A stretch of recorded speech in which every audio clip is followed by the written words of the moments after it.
Good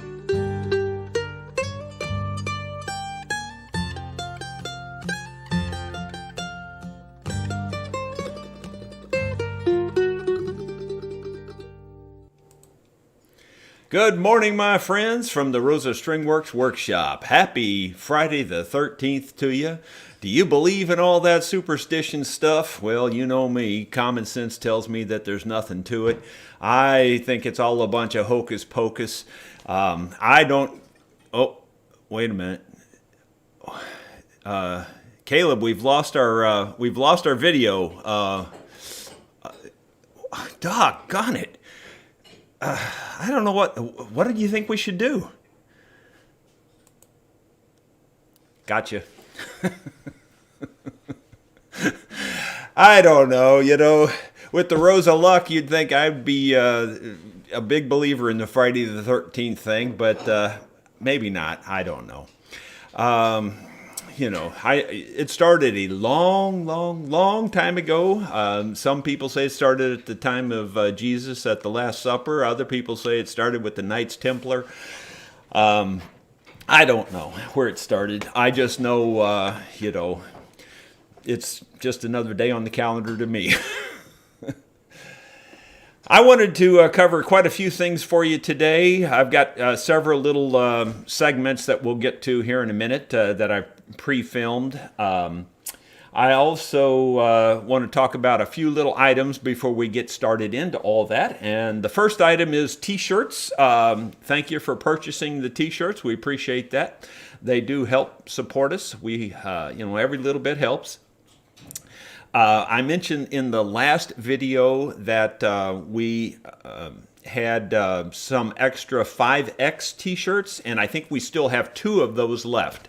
So if you are, needing one of those in that larger size, we have 2 of the 5X. We stock regularly 3X and down to, I think, just regular large. So we go from large to 3X on all 5 different t-shirts. The one I'm wearing today is Everything's a Hammer. And that one probably couldn't be more true for me. Is whatever's handy is what I grab. And it becomes a hammer. The next thing I wanted to mention, these are fun things for me. Well, some of them are fun. Some of them are not too much fun at all. Tomorrow is kind of fun. It's starting of deer season here in the Missouri area. And some of you may be totally opposed to that, and I understand that. I, think we all do what we all need to do.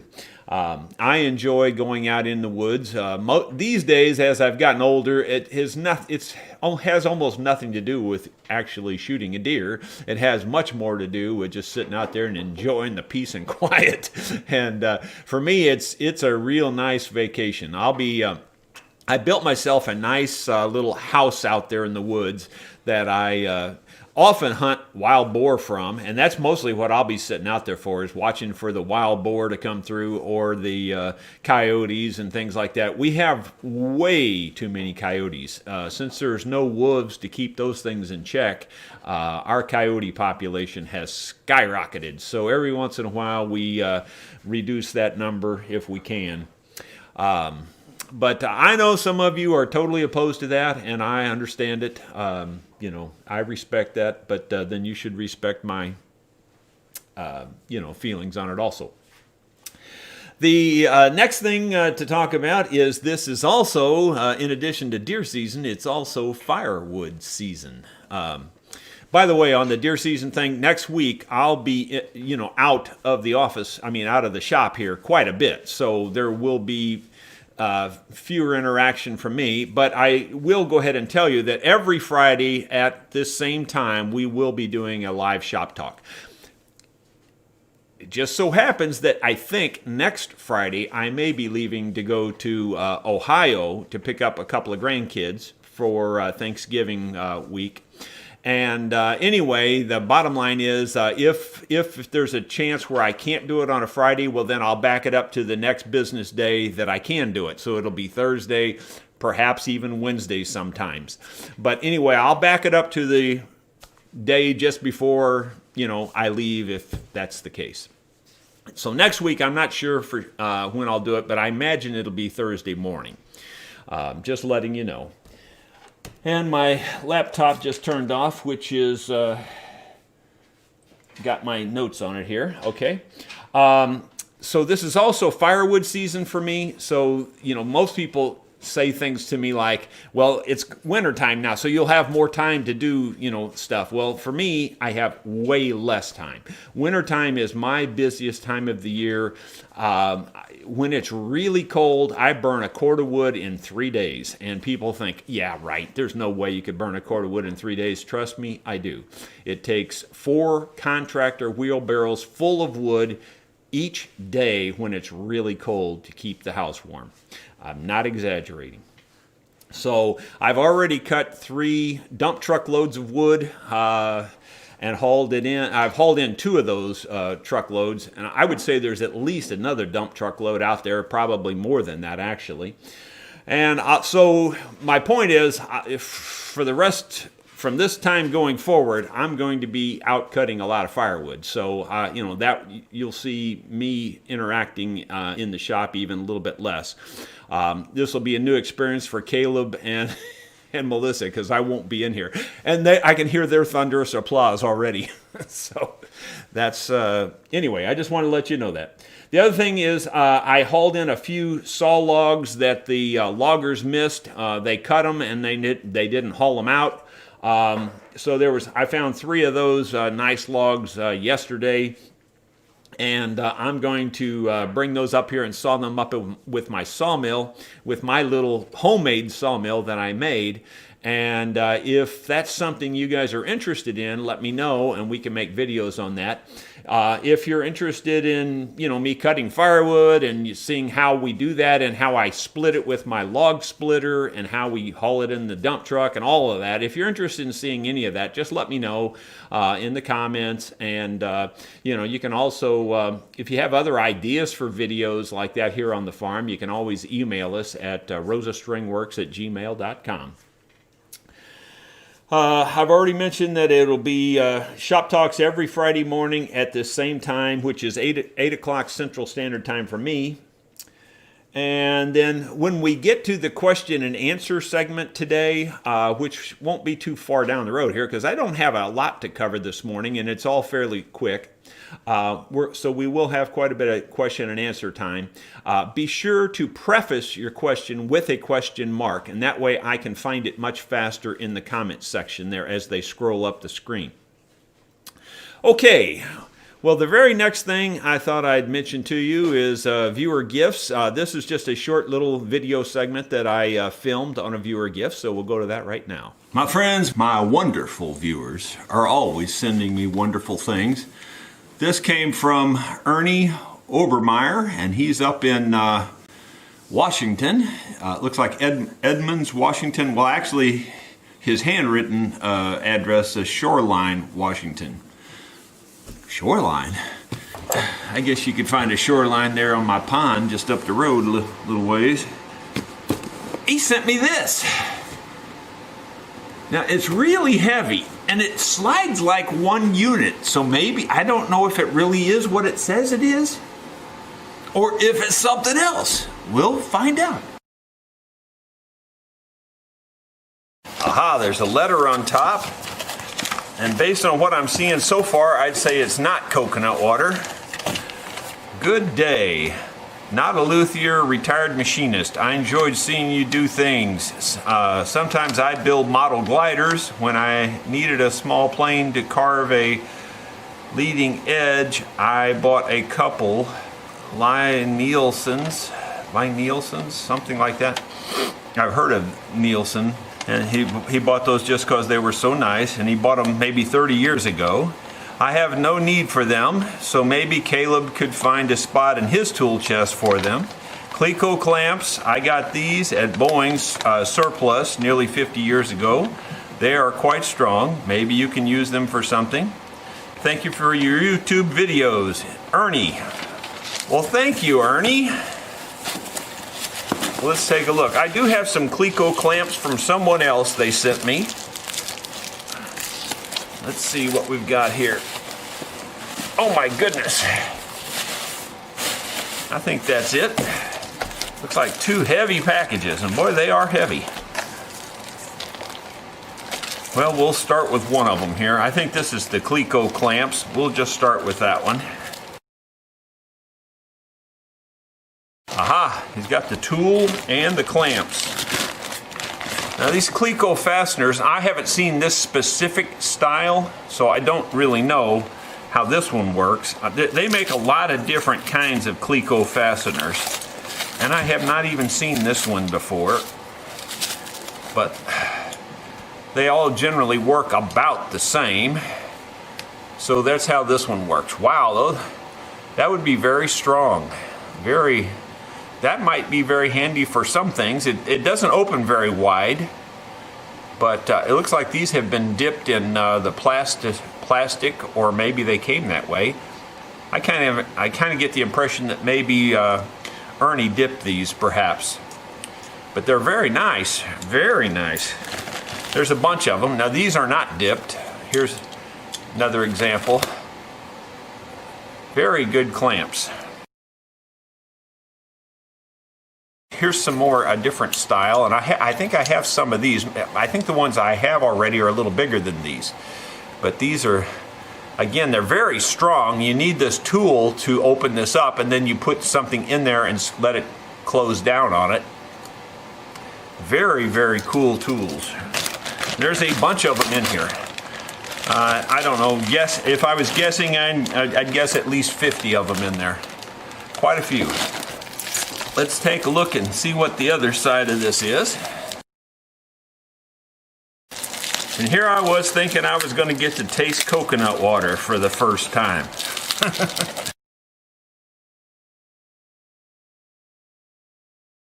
Oh, I like these. I love these drill gauges. These are very handy. I thought there was 2 there the way it felt. That's a really thick one. That's an even better one. And this is the numbered, it's got the tap sizes and things. This is for the number drills, which is, I don't have one for the number drills. That's perfect. I do have number drills, but I didn't have a gauge for them, so that's really cool. And then let's see what kind of planes we're talking about in here. Oh my goodness. Those are some nice planes. Very nice. Lee Nielsen. Yeah, you're right about that. The quality on something like that is really very nice. Very fine. Very finely made tool. Wow. Yeah, there's one that's more traditional style. Very nicely made. Well, I'll see if Caleb has room in his toolbox for those. Thank you very kindly. I'm sure Caleb's going to love these. I absolutely love this thing because I didn't have one of these, and I like these clamps too. We need to find a way to use these more in instrument building, and most of the things that we do are thicker than this. You know, there seems like there ought to be a way to use these. Like maybe on certain kinds of lining, you know, maybe like on smaller instrument lining, maybe we could figure out a way to use these. Very cool. Thank you so much, Ernie. You're a very nice fella. Appreciate you watching our videos, and wish you all the best. So that's a very cool bunch of gifts there that Ernie sent, and we appreciate it very much, Ernie. My wife is frequently in the shop here disrupting things. She never wants to be on camera, so you probably won't see her on camera.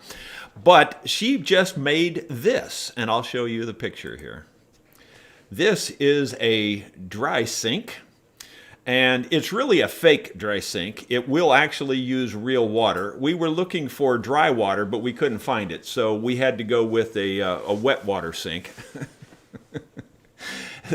Dry water is really hard to come by, especially during COVID. Anyway, what you see there is a big slab of live edge walnut. It's been oiled down with some linseed oil. And then she's got one of those sink bowls there that is it just sort of mimics the old dry sink look. And of course, it's actually hooked up to plumbing, so it really will be a usable standard sink. But that's going in our old farmhouse that will also become a rental, a weekend rental as well. So that's going to all be fixed up with the old, she's trying to use period furniture and everything in that rental. So it's even going to be an old style bed frame, old style everything, kitchen, the whole bit. Everything will work and be modern more or less, but it's going to more or less look old. So she did a nice job on that, and I thought maybe you'd like to see it. That's why I thought I'd show you that. Well, if you remember the last week's video, my wife chimed in from the peanut gallery. I don't know if she's been there this morning or not, but she chimed in from the peanut gallery that I never do anything for her, more or less, is that, her list never gets looked at. And she's had on her list that I should do the siding for her tack shed. And tack shed, if you're not familiar with what that term is, it's where you keep your saddles and your bridles and things like that, and your saddle blankets and the whole bit. So you keep your horse tack in the tack shed. And so here's a little segment on that. Well, as you can see, this is the tack shed. She stripped all the siding off of it a year ago or whatever, I guess expecting me to drop everything and put the siding on it. But I'm kind of busy. So here we are today, going to give it a shot, see if we can get some siding on this thing.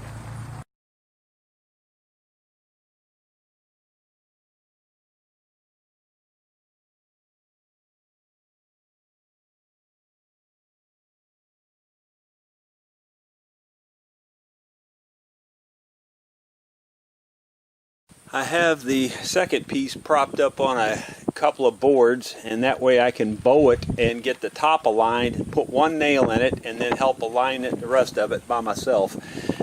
When you're doing this by yourself, you have to just think of ways to make it work.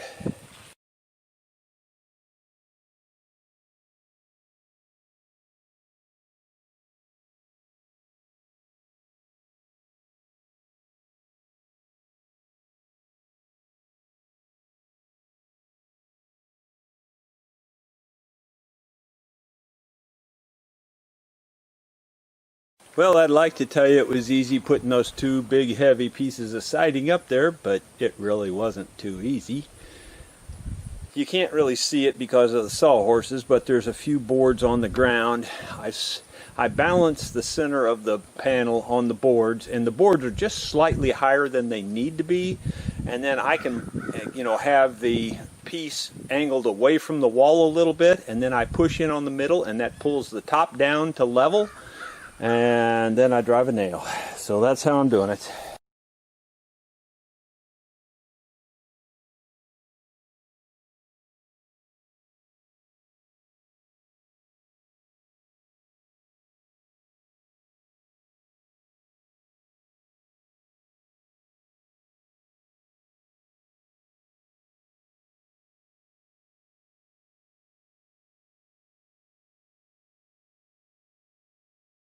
Well, that's all there is to it. Just a real pain in the neck.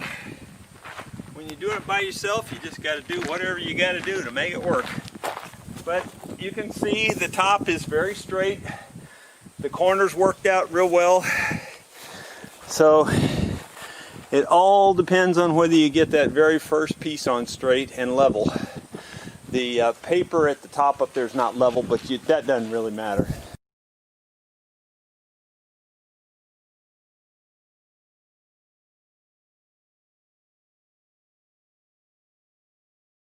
Well, I hope you can see that the siding is all done. The trim around the door and the windows is not finished, or the trim around the corners, and it needs to be painted. But my charge was to hang the siding, and it is all finished all the way around the building. So I'm a good boy. Brownie points for me. You all said if Mama's not happy, nobody's happy. And that's kind of true. I'm always made out to be the villain, the bad guy around here. It's just the way it works. That's my job. Several of you made comments. I noticed that do you get hunting rights if you rent our cabins and things? And I would say there's some negotiation available in that. I just want to tell you first of all that the deer hunting is pretty good, but the deer hunting I can't really rent it out during the deer season. I don't think for deer hunting because of the, I do have other people coming in here hunting and that sort of thing. But if you wanted to like hunt wild boar or coyotes or something like that, I would say that we could work something out. But I just want to not get anybody's hopes up. They're fairly scarce. You don't see them. When I say scarce, there's a lot of them around, but you don't see them very often, especially during daylight hours. So I'm just letting you know that we might consider renting it for that and for hunting purposes, but. I don't want to build anybody's hopes up thinking that this is one of those game reserves where you just have animals running over you, because you don't.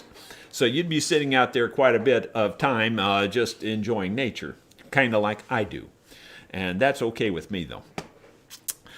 So that took care of the tack room there. I've only got one more little segment to show you, so I just want to tell you, get your questions ready. Please, again, put a question mark at the beginning of your question. That way I should be able to find it a little faster than having to watch the screen so long there. So here's the next little segment, and I think it speaks for itself. I'll let you just watch that. Well, my friends, this is just a little addendum to this guitar, since the customer hasn't picked it up yet, of course, is there's no label in it. You guys pointed that out in the videos. Yeah, you'd think I'd remember something like that, but it's difficult to remember to drain the swamp when you're up to your neck in alligators.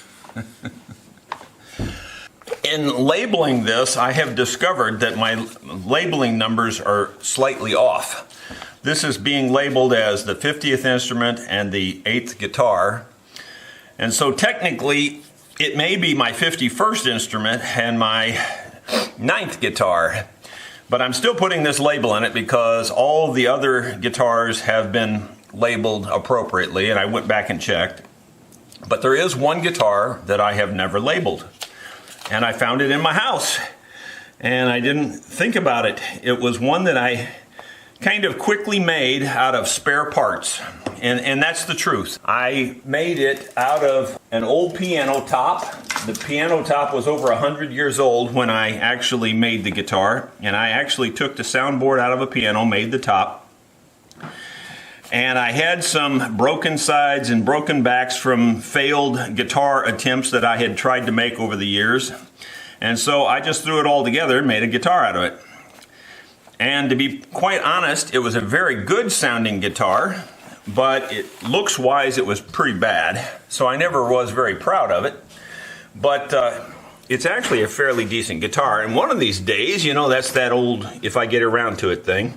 I might bring it in the shop and actually do my own restoration on my own instrument and maybe see if I can make it look a lot better, since I know a lot better techniques now than I used to know. So maybe I could make it look a lot better now. Well, now we have a label in there. Can you see it? So that has been remedied. So once again, the number on this one is 50I 8G VSR, and VSR stands for Valley Springs Ranch. So this is kind of a momentous instrument in that it's my 50th, if you don't count the one that I didn't count. See, it truly isn't easy being me. So I don't know how I'm going to count that one. Maybe I should insert it here now and put it as 51 9G. Maybe I should do it that way. I don't know. Probably should, I guess, since that would make the future counts accurate. How about you guys vote on that? Do you think I should, the one that I didn't count, do you think I should just go ahead and number it 51 and 9G for the 9th guitar, or should I go back to its place in time and just put an A on the end for addendum or something, or or added or something? I don't know. But if I do it that way, then the future count is off. So, I don't know. I'm torn. I didn't really think I had ever forgot to count one, but I did. And I think that's the only one I forgot, because I'm pretty sure all the rest of them are accounted for. But I got to thinking about when they pointed out that I didn't put a label in this one, I went up to that guitar thinking, I wonder if I ever put a label in that guitar. And I built it quite a few years ago, like a dozen years ago at least. So now, at least this one has been fixed. Hope you enjoyed that little story. Yeah, I am pretty close to perfect. I thought I made a mistake once, but I was wrong. Yeah, I don't know. Stuff happens. That's all I can tell you. And, I'm out of show this morning here, so I hope you have some questions for me or we're done. I haven't seen anything pop up with a question mark in front of it yet. I did think there was a couple of funny comments. John up there says, dry water is real good with some room temperature ice. I thought that was pretty good. Yeah, dry water. They do have dry lubricants, so I don't know why we couldn't have dry water. I was watching a segment on YouTube just the other day with the guy using the freeze dryer, and he was freeze drying everything. I mean, broth, making it powdered broth. So I think, why not get powdered water? We should be able to do that, I think, with a freeze dryer. Good morning, Bruce Robinson. Bruce Robinson, as you may know from previous discussions on here, is a friend of mine now. He and I met through instrument repairing his Kentucky mandolin. I built a new top for it. I also straightened that crooked neck on his Kentucky mandolin. And Bruce was in a bad car wreck just a couple days ago and messed him up pretty good. He got a broken foot out of it, and he wound up in the hospital for at least one night stay and maybe longer. I'm not sure. But he's probably home by now. He's a tough guy. Yeah, he says he made it home. So, okay, good. Well, glad to hear that, Bruce. Hope you're doing well. Bruce is the second one of my YouTube friends that had a car wreck and broke their foot. The fellow from ElderlyIron.com, Jeff Bradshaw up there, who works on the old trucks. He just had a bad accident back, I think it was in August, and broke his foot really badly too. So he's doing better, though. I've talked to Jeff 2 or 3 times since then. Let's see. Here's a question mark. Good boy. Here we got one. Richard says, are your labels paper? Yes, they are. What glue do you use to glue them in? I use liquid hide glue, believe it or not. I'm always ranting about how I don't like hide glue, but I actually use liquid hide glue for gluing in my labels. I've also used Elmer's glue. Just almost anything will work. So at least you can say you've got hide glue on your instrument now, because I put the labels in that way. Yeah, I wasn't wrong. I was only mistaken. I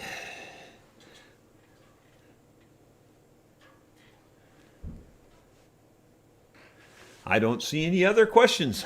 We may be done early today. I don't know. I don't have anything else prepared. I can give you can see here a slight preview. This is a preview of the quilted maple mandolin, but I'm not going to show you the quilted side because it's so doggone pretty. I'm not going to give it away ahead of time.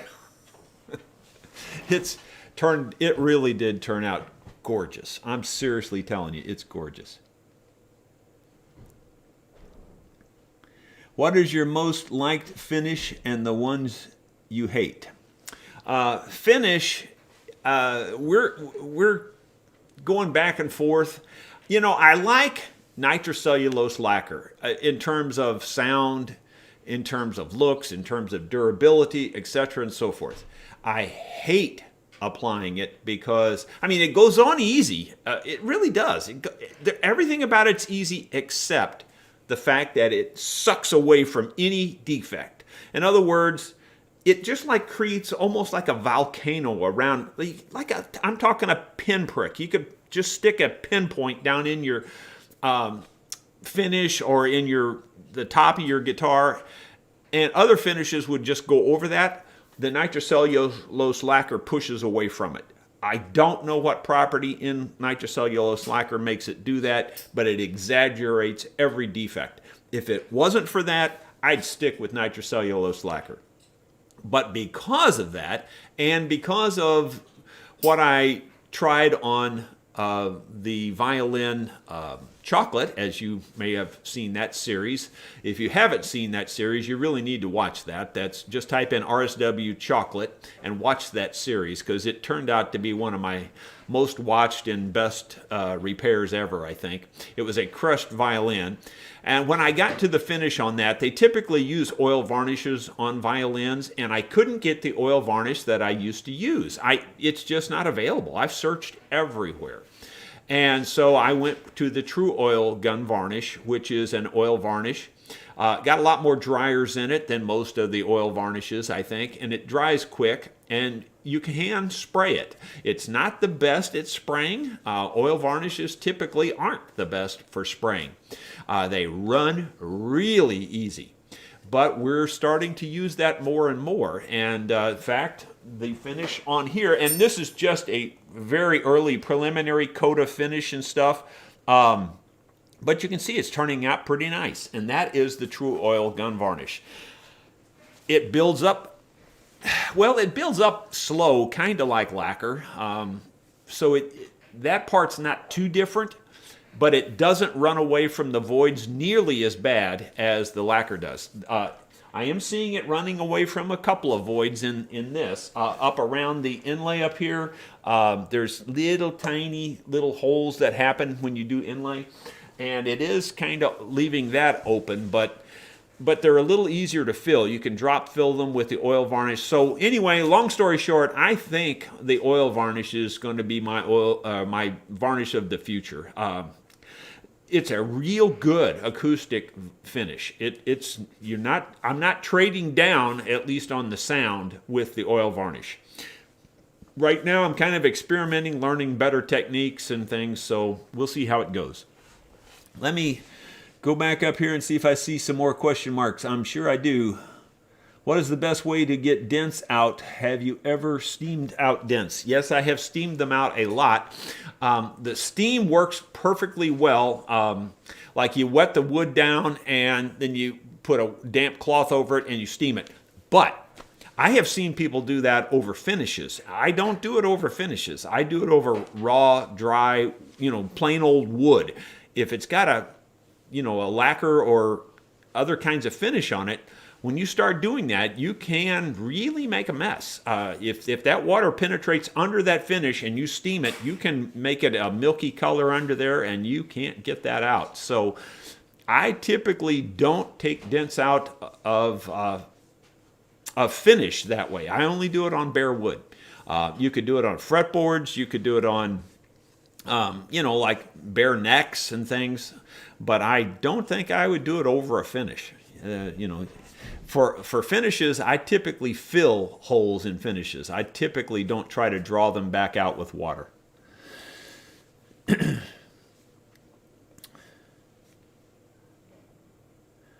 When are you going to show us that you put a hidden microphone in your mandolins because they're so loud?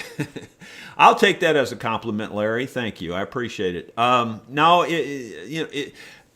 the truth of the volume on my mandolins, it's the way they're carved. I carved it after that very, very loud lower mandolin. I mean, I'm seriously telling you, I just got lucky to take apart one of the loudest lower mandolins there is. And all my mandolins are carved exactly like that one, and they're very loud. And, when I say exactly, I mean really as close as any human could carve one. I really do go down to the detail on carving on that.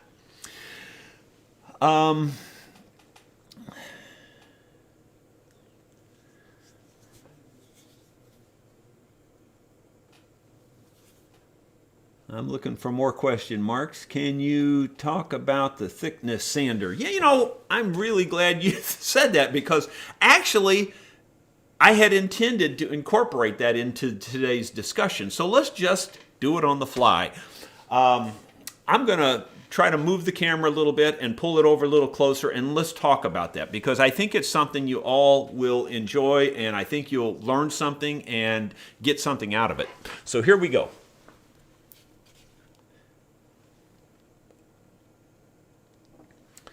I'll see if we can zoom in. Pardon me while I go to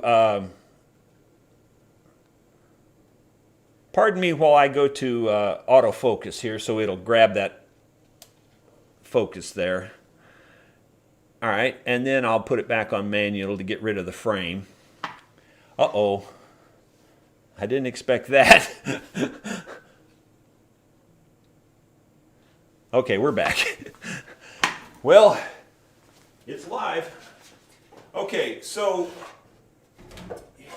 this is just a hood that I made for this, and you know, it connects into my vacuum system. So I'm going to take this off and set it out of the way.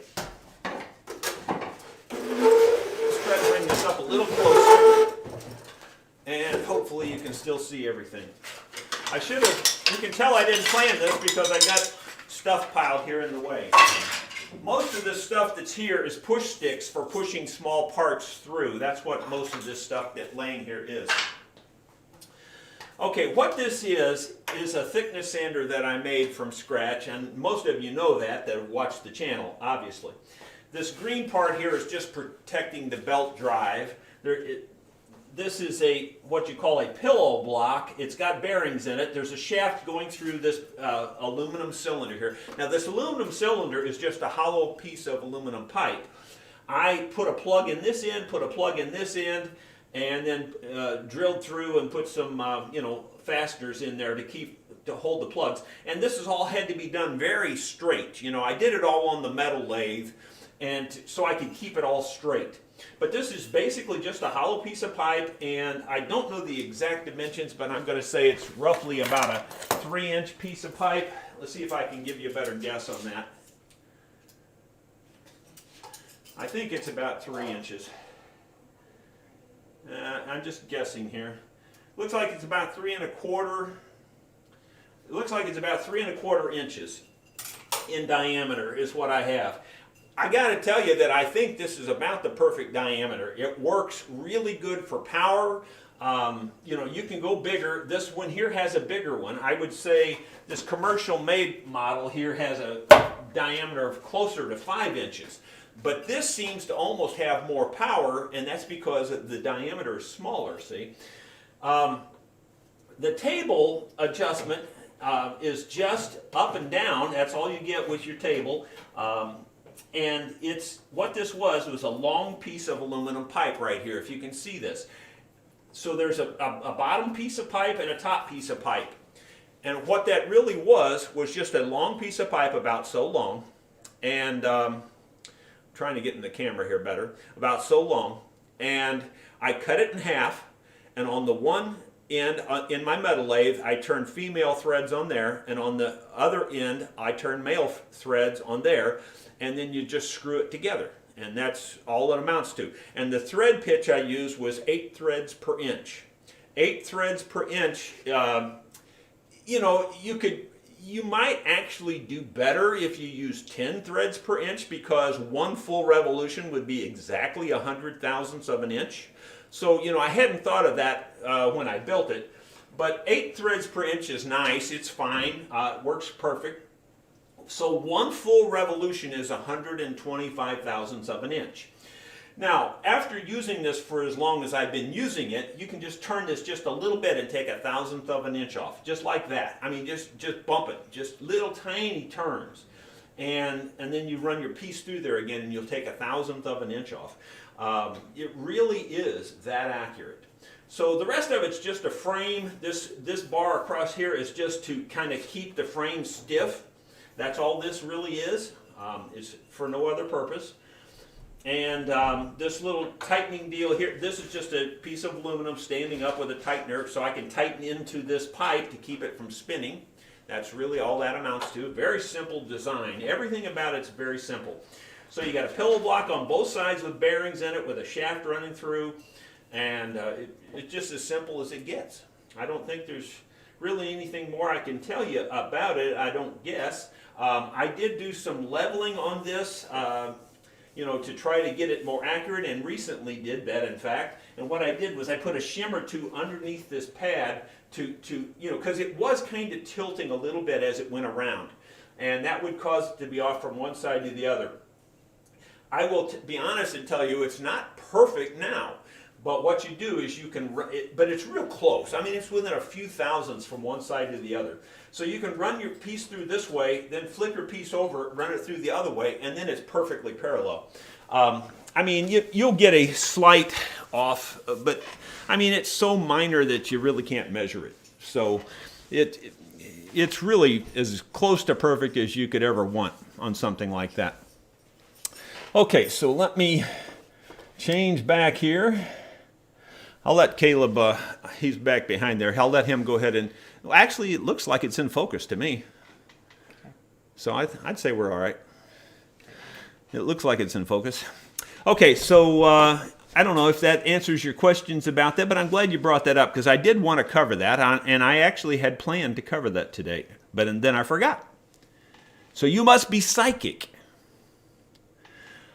Next question here. Do we have any more next questions? Actually, would you ever make a satin finish mandolin or guitar? Would I ever make a satin finish? Yeah, sure. I mean, I would. You got to keep in mind that everything I build is pretty much on commission. I'm not just building it because I feel like building it. Pretty much everything has been agreed upon by the customer. I mean, most all the customers give me free rein on parts of it, like on I'm not saying everybody does, but like for the inlay and things like that, if they don't specify, well then I kind of do free rein. Now this one's a little hard to see right now, but it's got red circles inlaid down through the center. On the camera right here, because it doesn't autofocus, you can't hardly see it. But they're pretty obvious when you can see it in real life. Have you built any rosewood back and sides guitars, and how do they compare with a Padauk? Well, believe it or not, I think I have a commission to build a rosewood guitar, but I haven't, got all the details on that one yet, but we will be building that one down the road. I also think I got a commission to build a octave mandolin. And the reason I say think is because Melissa's been working out most of the details, and it sounded like it went through, but I'm not 100% sure that went through. I think it did, though.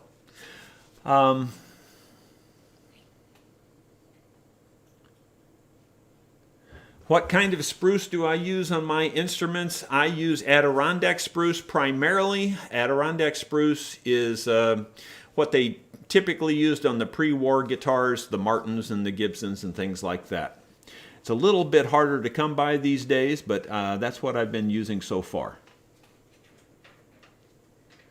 And I will just add that I do think you can make a very fine guitar out of Sitka and many other spruces, Engelmann spruce and things like that. So I don't think that it has to be Adirondack. Personally, I think Adirondack's a very good choice, but it doesn't have to be Adirondack.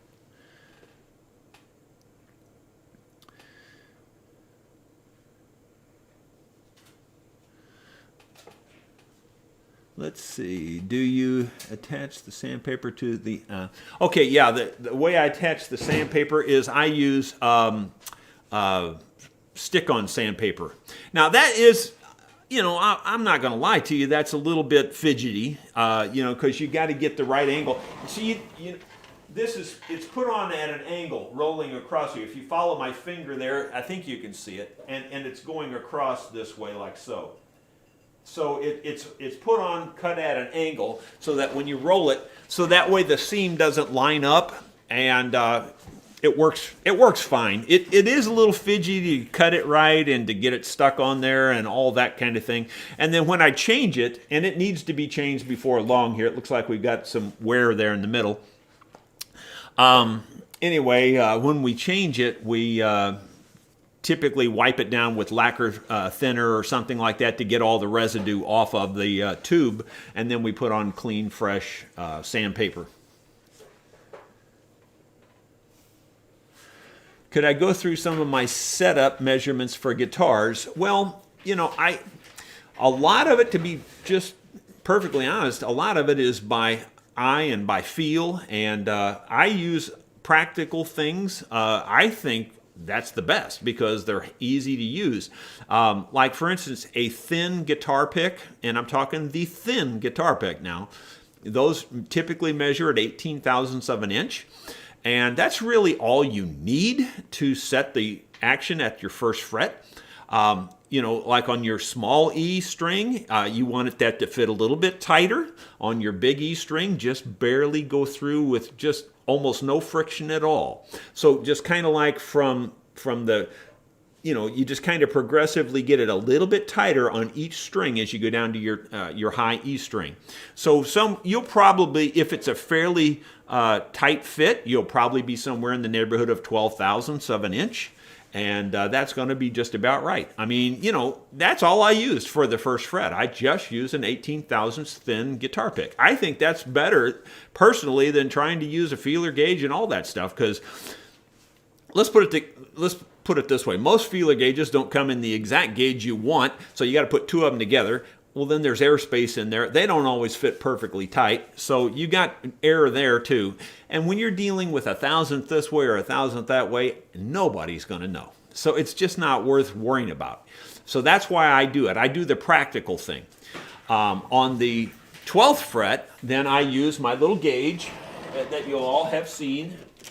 And I have seriously had more questions about this than anything I've ever done in my whole life. And that's this little gauge right here. And it's called Insize from, the company that makes it is Insize, and the number on it is 4630-1E. I don't know what I did before I got these. I got one for me and one for Caleb, and I also sent one to my buddy Randy out there, Randy Schardiger that does setups. And this thing is just handy, man. I mean, you just slide it through and it tells you how wide the opening is. So you just slide it under your string at the 12th fret, and then you can read it right there, and it tells you 120 thousandths, or whatever you have it set at, or whatever you want it to be. 90 thousandths is kind of typically where I set the large E string, and about 80 or 75 thousandths is where I put the tiny E string on the 12th fret. You can go a little lower. That all depends on your touch. If you hit hard, then you need higher action. I mean, that's just the bottom line. Because the strings, if you just do that, just take time, just hit your big E string and watch how much it vibrates. You will be surprised how wide of an area it vibrates on. It's going to vibrate more than, say 50 thousandths of an inch. So if you set your action at 50 thousandths of an inch, you should expect it to vibrate. I mean, it's all about common sense too. So, and people get all hung up on how low it is. But somewhere in the neighborhood of 90 thousandths to around 80 thousandths at the 12th fret is a real good setup. They play good, they sound good, so that's really about it. I mean, in terms of setup on a guitar, that's about all you really need to know. If you can get it set like that, you're doing good. 18 thousandths at the nut. He says, he thinks that's too high, I'm sure. On the large E string, I think that's about right. On the small E string, as I said, if you make it a real tight fit, it'll be somewhere in the neighborhood of around 10 or 12 thousandths. So, it's not a full 18 thousandths loose fit. That's a different thing. What is the weirdest instrument I ever worked on? Now, that one didn't have a question mark in front of it, but it was in caps and I saw it. The weirdest instrument I ever worked on was the sitar, I believe. The one that was a real long-necked instrument from India with the gourd on the end, and the gourd had busted and I had to repair that. That was a tough repair, but I got it done. So I would say that was the weirdest by far. Let's see.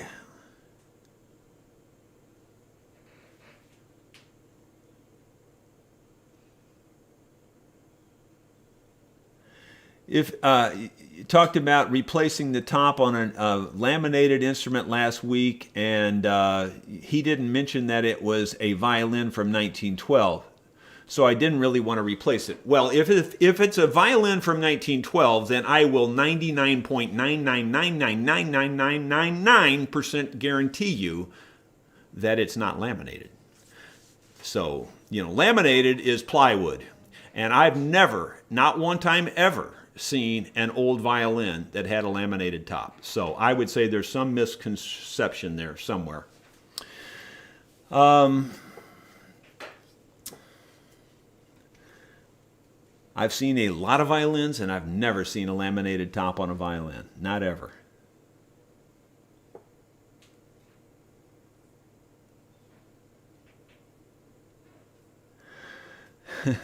Lucky B made a funny comment there. He says, "I've been truly blessed with with my art and craft." Thank you there, Lucky B. I appreciate that. Another fella says that the 18 thousandths is a pretty standard number at the first fret. Again, I don't think of it as the number so much. I just take the pick. I make it where it's just kind of a fit on the large E, and by the time I get down to the small E, it's a pretty darn tight fit. It actually can lift the string just a little bit. Just a little bit. I mean, if you're lifting it a lot, then you probably have it too low. So anyway, that's how I do it. I don't get all hung up on the numbers, because when you're down there, the numbers don't mean nothing. It just, how does it feel? And if it feels fine, it's fine,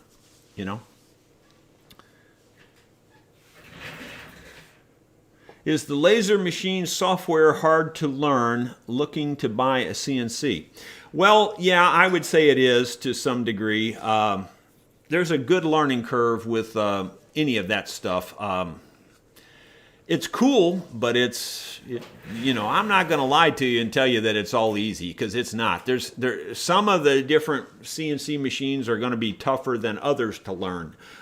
There's this thing called G-code and all kinds of things that I don't honestly know very much about, because I haven't got one myself, although I am very much considering getting one. One of my big hesitations for getting one is I don't have the space. I just don't have the space for it anymore. Unless I, fire Caleb and take over that space. But anyway, I don't really have the space. So I'm missing a lot of questions here.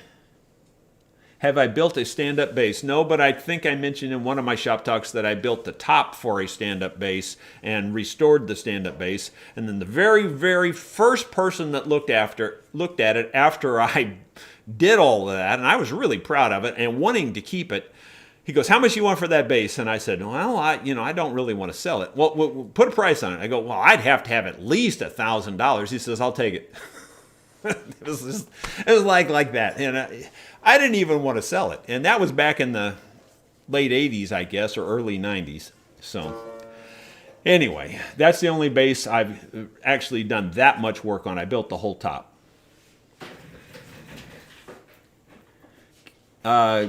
Bruce wants to know about the width and pitch of the bandsaw blades that I use. The bandsaw blades I've been using have been 3/8 wide blades, or I guess you'd call that the width. And the thickness out of them is roughly 40 to 50 thousandths of an inch thick. I can't tell you the exact number, but the number of teeth per inch is usually in the neighborhood of 6 to 8 teeth per inch. The one I have on there now, let me look at it. Yeah, I'd say it's in that range, 6 to 8 teeth per inch. I don't know much more than that about it, to be honest, without looking it up in detail. But that's kind of what I use. The 3/8 thick blade is good for doing some pretty good tight turns, and yet it's still good for, you can resaw wood with it fairly well. If I need to get into heavy resawing, I'll either go to a 1/2 inch blade or even a 3/4 inch blade, and I do have both of those kind of in standby there. So it depends on what I'm sawing. But if I have to do a lot of resawing, I go to a much bigger blade. Resawing, if you don't know, is taking a tall, wide board and sawing planks out of it. It's kind of like your sawmill, except on a small scale. It's like making boards out of rough lumber almost. Let's see. Hi, Jerry. Is there other ways to maintain satin finish oil rubbed guitar other than just cleaning it? Do I need to re-oil it over time? That's kind of a loaded question. I mean, there's so many different things with finishes.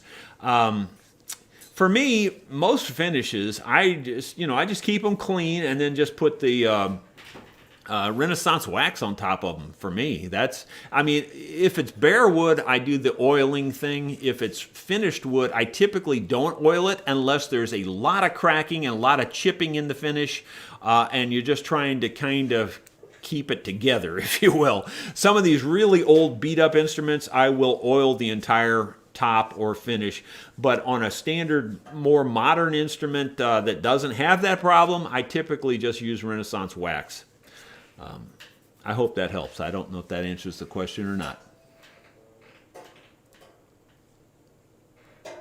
Do I think sympathetic buzzes are caused by the nut or the bridge? Is it really a buzz, but additional? Terrible at reading.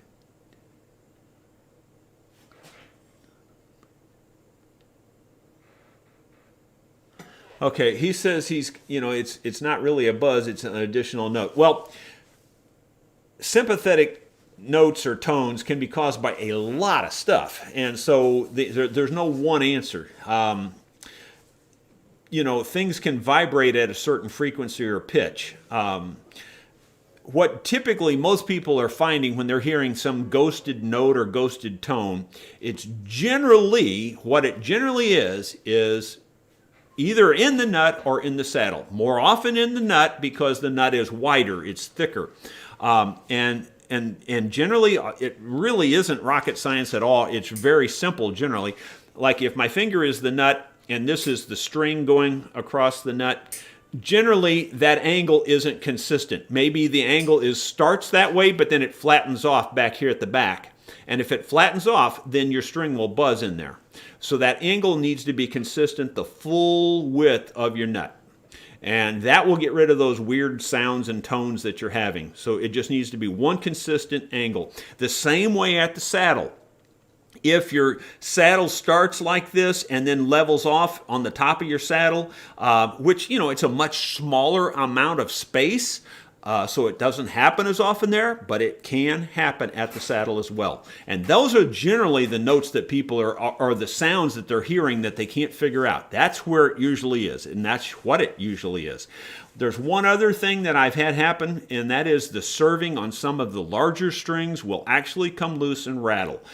That's kind of a weird one that you don't see very often, but I have seen it a couple of times. And the way I proved it to myself is I could take the string and rub the serving one direction like that, push it one direction, and you'd hear the weird sound. You pull the serving back the other direction, and you don't hear it.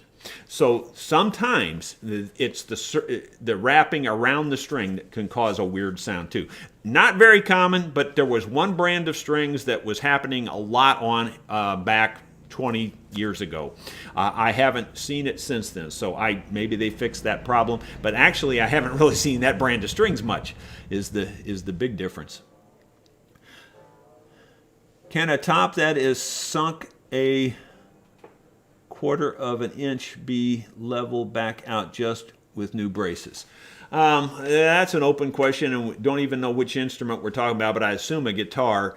I'm sure you could fix it with proper bracing, but there's, it's kind of an open book on that. There's a lot of ways to fix those kinds of problems, but if it's sunk that much, it probably does need some sort of mechanical fix. Just bending it probably won't do it. Greetings from Russia. Well, hello there.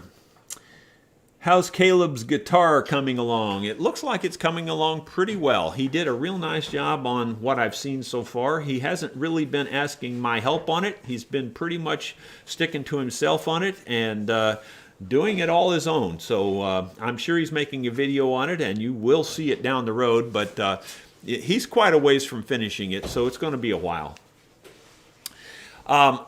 I'm glad you brought that up, though, because that reminded me there were several other videos, and then I'm going to get off here because we're just about up on our time. There's several other videos coming out before very long. One of them is part 3 of the quilted maple mandolin will be coming out, and I think part 4 is almost ready to come out. But you can see the mandolin's still not finished, so there's going to be more than part 4. There'll be a part 5 at least. I think I should be able to get the rest of it done in part 5, I hope. There's another video going to be coming out very shortly on the Kentucky mandolin, or on a Kentucky mandolin, I should say.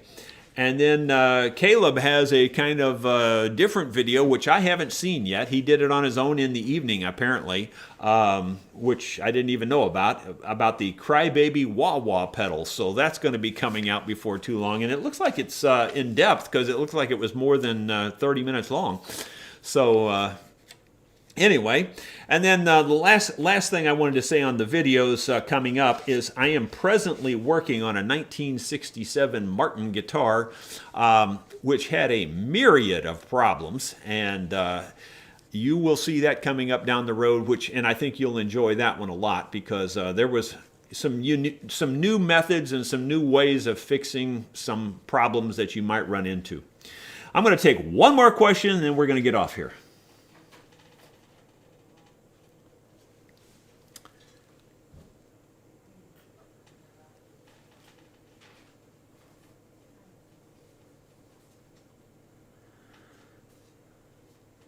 I'm just looking. The questions I'm seeing here, I don't think I'm the qualified person to answer it or whatever, so I'm kind of passing those by for the moment.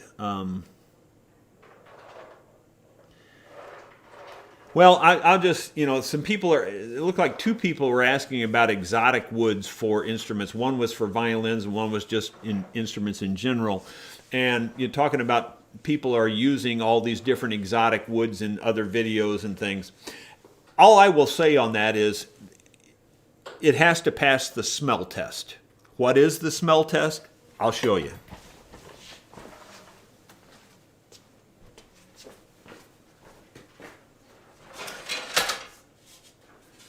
Now this is just a rough sawn board. This obviously is Padauk. This is the smell test.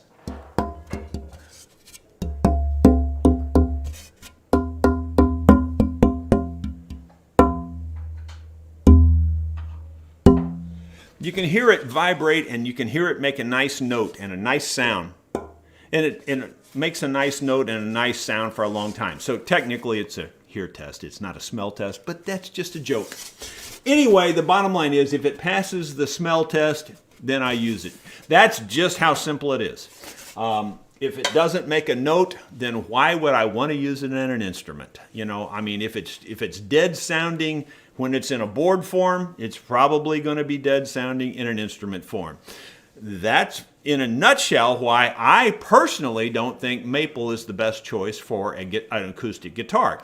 It works pretty good for a violin and for a mandolin for different reasons. They don't vibrate the same as a guitar does. A guitar is a different animal when it comes to acoustic vibrations. And so if it doesn't vibrate like that, I wouldn't use it in a guitar.